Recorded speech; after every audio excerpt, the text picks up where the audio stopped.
Hello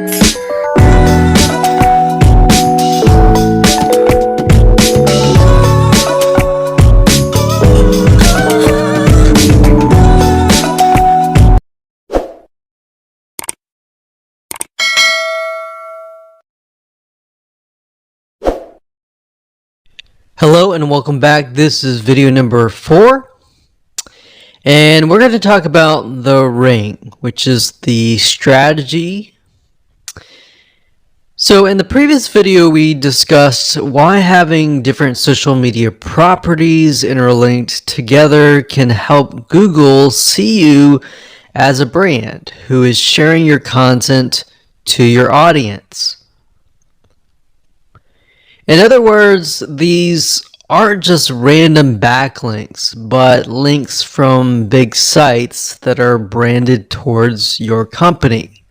And this is why this is super targeted and is much more powerful than a simple backlink. Makes sense? So now let's take a look at what this looks like in real life. So let's head on over to our nifty mind mapping software. I'm going to map things out so that you're going to be able to visually see how it all works. Okay, so to better understand how this works, we're going to map things out. Now, before we map things out, I want to start with some basics, and let's just pull this out here.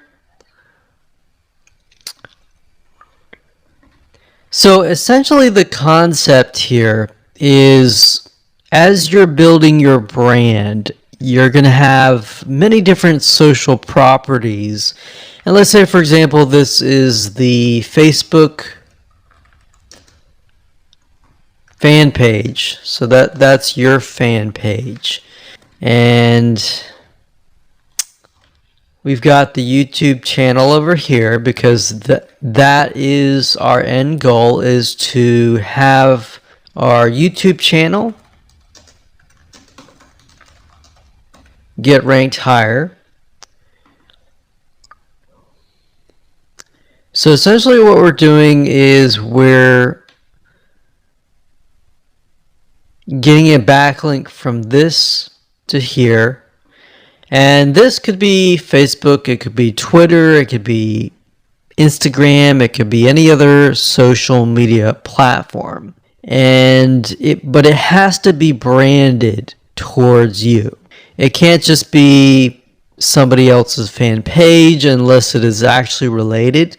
But if it's related and if it's branded as yours and it's linking to your YouTube channel, that essentially is a vote of confidence, but also it shows YouTube that you're interlinking.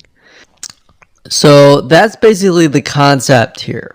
Now, if we dig a little deeper, basically what we want to set up is every time we upload a YouTube video and it gets posted, maybe it gets posted publicly, what ends up happening is we push that YouTube video and get it embedded onto the Facebook fan page, the Twitter page, the WordPress page, and all of that.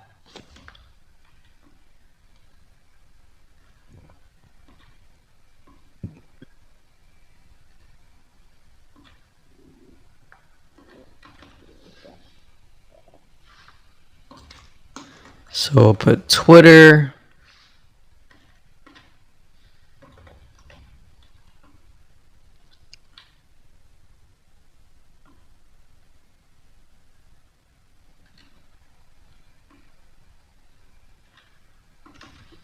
and we'll do WordPress.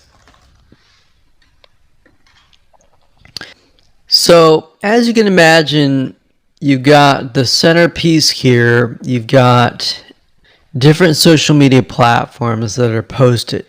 Now, there isn't necessarily a set rule where you have to post it to X amount of social media properties. It can be 5, it can be 10, it could be 20, it could be different social media platforms. But in order to execute this and get it correctly, you will need to make sure that the platform that we use to automate this process actually supports that specific social media platform.